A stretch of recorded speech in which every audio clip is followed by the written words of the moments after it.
www.haikurt.gov.bd। এই ওয়েবসাইটে প্রবেশের পর হোম পেজে ডান পাশে মাননীয়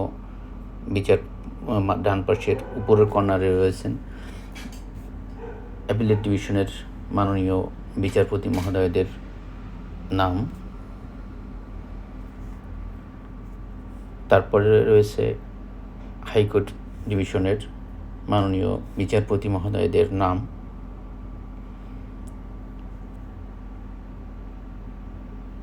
এছাড়া আরেকটি গুরুত্বপূর্ণ তথ্য রয়েছে অ্যাপিলেট ডিভিশনের কজ লিস্টে। এই কজ লিস্টে অ্যাপিলেট ডিভিশনে কোন কোন মামলার শুনানি হবে তার তালিকা প্রতিদিন হালনাগাদ করা হয়, অর্থাৎ প্রতি কার্য দিবসে যে মামলাগুলো শুনানি হয় তার তালিকা তার আগের দিন এটা আপলোড করে দেওয়া হয়। এই তালিকা দেখে কতগুলো মামলা শুনানি হয়েছে বা কতগুলো মামলা শুনানির অপেক্ষায় আছে তার তালিকা খুঁজে পাওয়া যায়। পাশাপাশি কোন দিন কোন মামলার শুনানি হয়েছে এবং সেই মামলার ফলাফল কী সেটিও এই ওয়েবসাইট থেকে, এই সাইট থেকে পাওয়া যায়। এখানে আরেকভাবে পাওয়া যায় মাস ভিত্তিক তালিকা।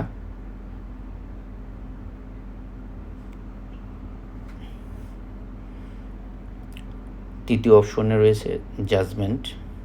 অ্যাপিলেট ডিভিশনের গুরুত্বপূর্ণ যে সমস্ত মামলা আর হয় তার ভিতর থেকে বেশ কিছু মামলার জাজমেন্ট এখানে রয়েছে, চাইলে এই জাজমেন্টগুলো দেখে নেওয়া যেতে পারে।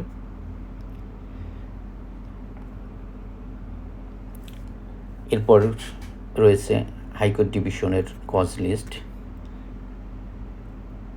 অ্যাপিলেট ডিভিশনের মতোই একইভাবে কোন কোন দিন কোন মাননীয় বিচারপতি মহোদয় কোন বেঞ্চে বসবেন এবং সেই বেঞ্চের কী মামলা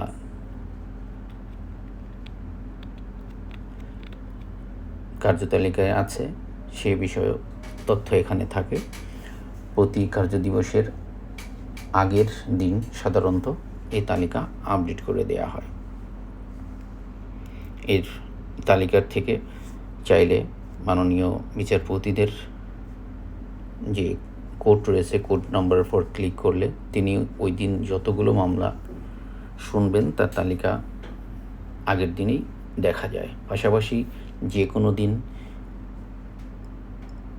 মানে এর পূর্বের যে কোনো দিনের যে কোনো শুনানির হয়ে থাকলে কোনো মামলার, সেই মামলায় কী ফলাফল হয়েছে সেগুলো এই তালিকা থেকে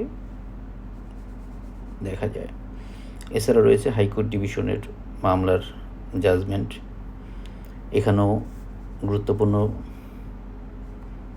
কিছু মামলার জাজমেন্ট দেওয়া রয়েছে, চাইলে এই জাজমেন্টগুলো এখান থেকে দেখা যেতে পারে। সুপ্রিম কোর্টের ওয়েবসাইটের সবচেয়ে গুরুত্বপূর্ণ যে বিষয়টি আইন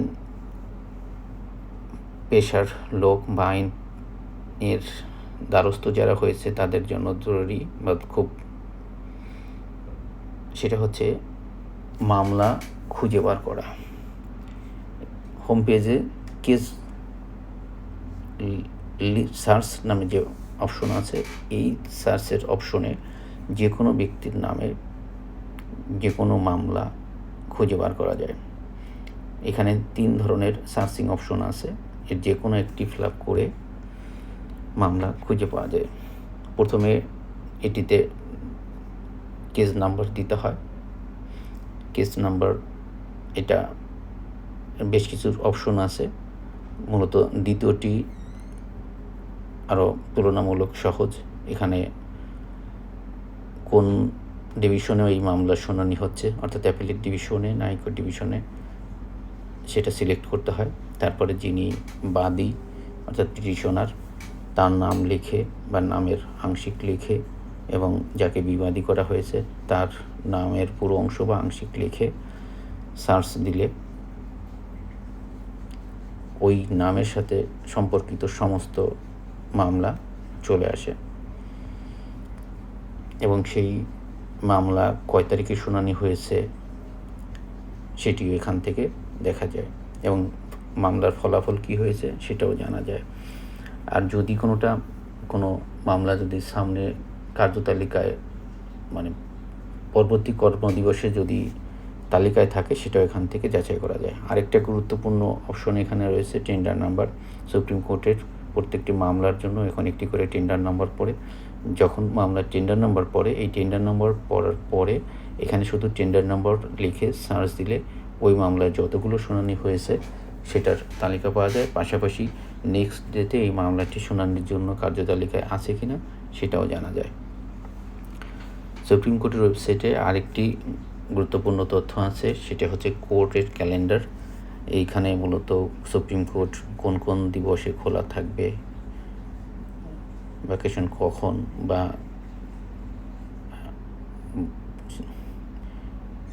সেটা কতদিন, এই বিষয়ে তথ্য এখানে রয়েছে। এরপরে রয়েছে আরেকটি গুরুত্বপূর্ণ তথ্য অ্যাবাউট বেঞ্চ, অর্থাৎ মাননীয় প্রধান বিচারপতি মহোদয় যেভাবে বেঞ্চ গঠন করেন সেই সর্বশেষ গঠিত বেঞ্চ এইখান থেকে দেখা যায়। এই জায়গায় কোন বেঞ্চের কোন কোন বিষয়ে শুনানি করার এখতিয়ার মাননীয় প্রধান বিচারপতি দিয়েছেন সেটির তথ্য থাকে। মোটামুটি এগুলো গুরুত্বপূর্ণ তথ্য। এছাড়াও অন্য অন্য বেশ কিছু তথ্য রয়েছে যার প্রয়োজন মনে করলে এই তথ্যগুলো পাওয়া যায়। আরেকটি তথ্য দেখে নেওয়া যেতে পারে, সেটি হচ্ছে ফাইন্ড লোকেশন, অর্থাৎ সুপ্রিম কোর্টের কোন কোন ভবনে কোন কোন আদালত সে বিষয়ে এখানে একটি ম্যাপ দেওয়া আছে। এই ম্যাপ দেখে আদালতের অবস্থান খুঁজে পাওয়া যায়।